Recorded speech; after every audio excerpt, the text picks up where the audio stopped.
Last episode, I became overpowered by getting fully enchanted netherite armor and building a raid farm for unlimited totems. But you know what is not overpowered? The outside of my base. Yeah, I mean, it kinda hurts just to look at it, to be honest. In fact, this entire mountain needs some work, so today I will be completely transforming this place into something epic, so be sure to stick around because you won't recognize it when I'm done. Now, I have been so focused on building the ultimate hardcore world that I kind of forgot about facing the dragon. And it's like day 450, so I think it's about time that we show her who's boss around here. Plus, I really need some wings because I'm kind of getting a little bit tired of running everywhere. So I guess the first thing we need to do is get some eyes of Ender, so let's head into the nether because I'm definitely going to need some blaze rods. I'm pretty sure there was a nether fortress pretty close to our portal. Aha, there we go. Now I just need to find a safe way across. Okay, well, I guess I'm just going to have to make my own pathway. Just a few more blocks and there we go, we made it. And another advancement off the list too. Okay, finding some blazes around here should be easy enough. Ooh, a blaze spawner, even better.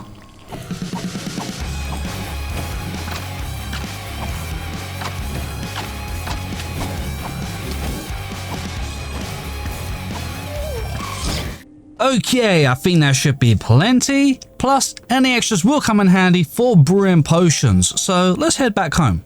Next up, I need a brewing station so that we can get a cleric villager. Anyone want a job? How about you, my friend? Ooh, this guy trades zombie flesh, which is super handy because I have tons of that at our mob farm. This farm is so awesome, look at all these drops. Okay, let's grab as much as we can for now. Now, if I can just get him to an expert level, then we can get some ender pearl trades. Apparently, he's an expert now, so let's take some of those ender pearls. I'm gonna call this guy Rick because he's a cleric, get it? Oh, what am I doing to myself? That was a terrible joke. Anyway, moving on, let's craft some blaze powder and now we can make some eyes of ender. Okay, that means I also have the materials for an ender chest now, so let's make one. I'll grab these golden carrots and apples, and maybe a few more golden apples just in case. I don't think I'll need them, but best to be safe. Okay, so which way is the end portal? Aha, that way it is. Hopefully it's not too far away. Fingers crossed. Okay, looks like we're still on track. Okay, now it's going the other way, so we must be close. Aha, there we go, it's down there. Okay, I think I'm getting close now. Aha, stone bricks, there we go. Now, let's find the portal. It's probably a good idea to be safe and light the way. Okay, I found the library, but I'm gonna come back later for the bookshelves. Okay, I think I found it. Let's get rid of that. And to be safe, I'm gonna get rid of the lava. I don't want to burn my butt on the way through the portal. Let's place our eyes of ender and see what's on the other side, I guess.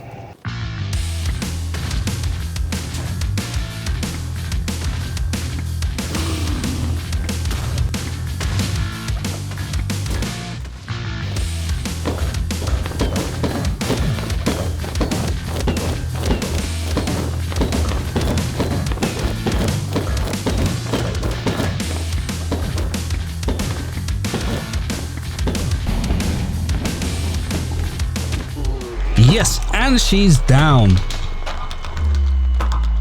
You know, I used to always struggle with a dragon fight, but I think the more you do it, the easier it gets because it's definitely less of a challenge to beat her now.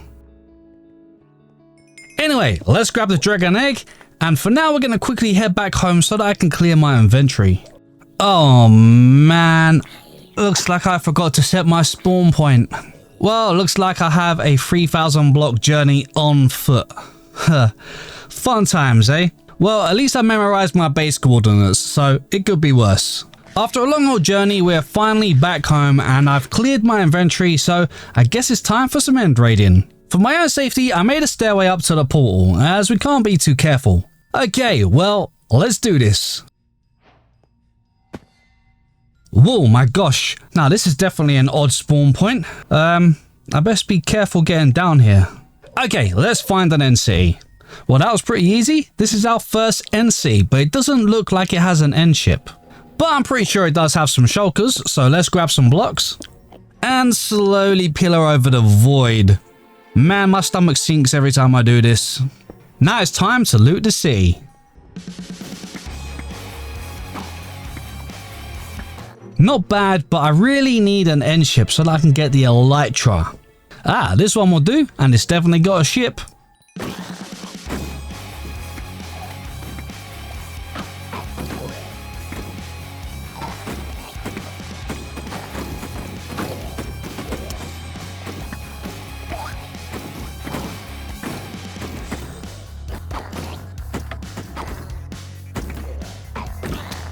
And we are across to the end ship. Let's get rid of you.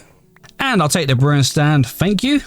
No, you're not gonna. Ugh, seriously? Well, down you go anyway. And finally, we have the elytra. Excellent. Time for that good old leap of faith. This is gonna make things so much easier. I think that's enough loot for now, so let's head back home. First thing I'm gonna do is enchant our elytra. Let's add some mending. And of course, unbreaking 3. Now I just need to craft some shulker boxes.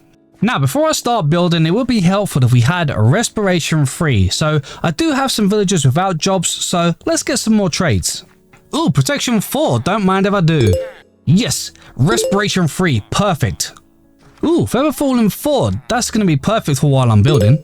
Steel touch, well that's definitely going to come in handy, so let's grab that too. So let's put feather falling on our boots, respiration on our helmet, and silk touch on our axe. Now, I just need a few more bits before I can start building.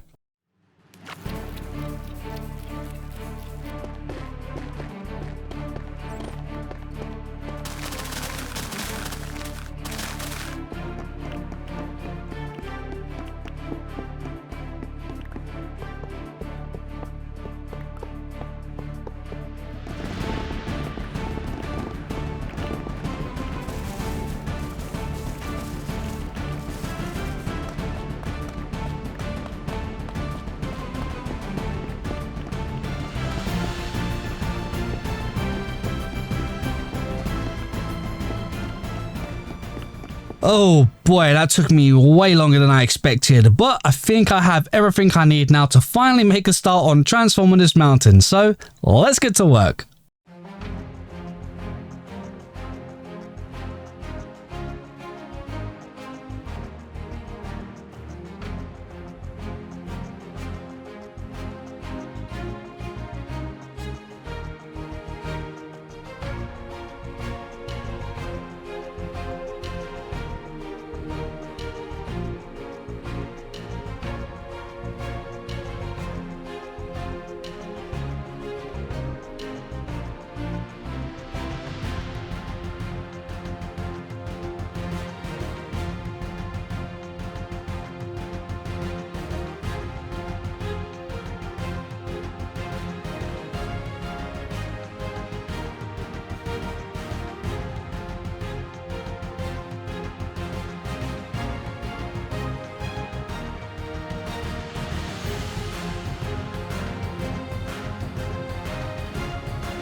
Okay, I got a little bit carried away with how big I wanted this to be, but so far I think it's actually shaping up pretty good.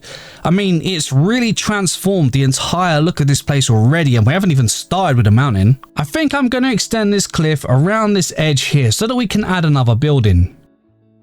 Up on this cliff at some point will be a village, so we're going to need to make our way up to it, but I still got to terraform some of the land around it as well. Now, there's still loads of work to do, so let's get back to it.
So I think I've got most of the terraforming on this side of the mountain all in place.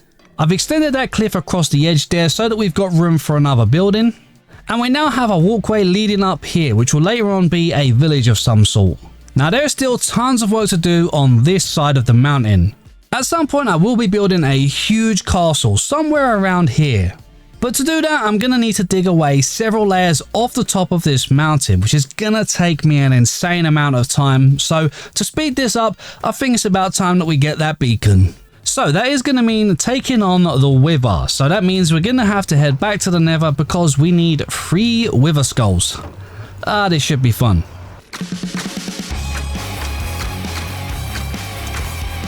Man, you guys are so annoying.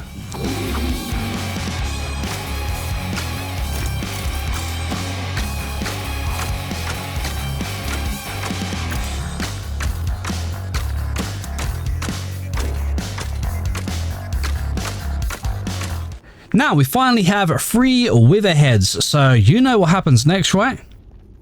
Well, that's good, because I don't. So I guess we just place down our 3 heads and hope for the best. I guess we start with a bow. Come on.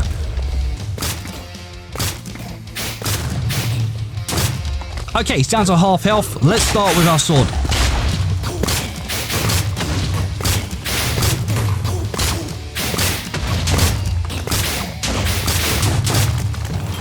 Yes, we did it. Now, I'm not gonna lie, that was nowhere near as tough as I remember it being, but it has been a while.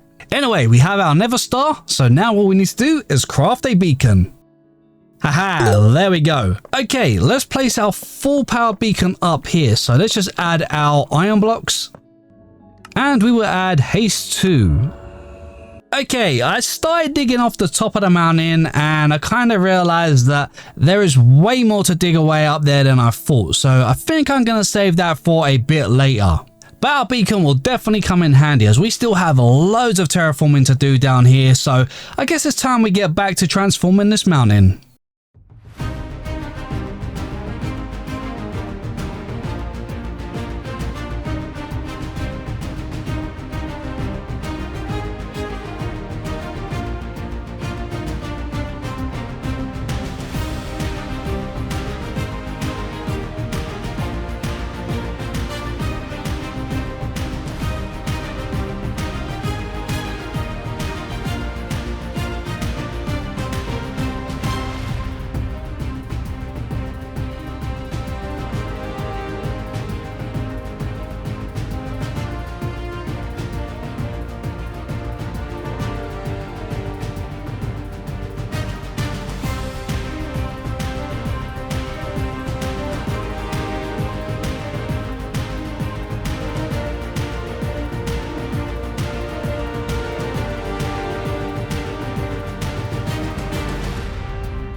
My gosh, this episode has taken an insane amount of work so far, but I gotta say, I'm really glad the terraforming is out of the way now because that was a huge job. So next I want to upgrade my starter house and just add another building over the side here. But before we get back to work, let's have a quick look at our stats. Wow, I've mined pretty much 90,000 stone blocks. That's crazy. And, well, you can see just how much stuff we've been gathering. There's a lot of resources here. So, there has honestly been an insane amount of resource gathering for this series so far. I think I've spent more time gathering resources than anything else. But I'm really happy with the way things are going. Okay, let's get back to work on those final details.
Wow, I cannot tell you guys how much I love the way that this is shaped up. It has turned out so much better than I expected, and I just love the feel to the place now. It feels like a completely different place. Now, I'm not gonna lie, I have spent the last 3 weeks working morning till night on this episode alone. So if you did enjoy it, then why not subscribe to the channel so that you don't miss any future videos? And as always, a like is much appreciated. Now, let's take a wander around and have a look at what I've done. First of all, you can see I have changed my starter house and just kind of made it so that it fits better into the cliff. It's not a huge change, but it's enough to make a difference and just to make it feel a little bit nicer. I've also completely done up the interior so it looks much better now and we have way more room. I absolutely love this little bridge down here. I think it looks really cool, but I am struggling to come up with ideas for what to go on the little island. I'm not sure what's going to fit on there properly, so if you guys have any ideas, let me know in the comments what you think I should build on there. Now, the outside of the cave has been completely terraformed and I've textured all the walls, and I'm not gonna lie, it took me so long to do, but my gosh, was it worth it in the long run. I have also added a nice little house just down at the side here. We've also got this little waterfall and pond and just generally a lot of details just to make the area look nice. On the other side here is mostly decorative with a pond and lots of foliage and trees all over the place just to bring the area to life. If we continue around, that leads us to a walkway which leads up onto the cliff that we built earlier. Again, there is going to be a village of some sort up here at some point. I'm not really sure of the style just yet, so that will come a little bit later on. But for now, I think this area is looking really cool and I just like the way that everything is laid out. It's all organized and ready to go. Now, we'll of course be building a huge castle very soon on top of the mountain, and in order to access it, you will have to come through the cave, across the bridge, around the cliff, and along our new walkway, which will go all the way up to our castle, once it's all in place of course. As always, I hope you guys have enjoyed the video, and I'll catch you in the next one.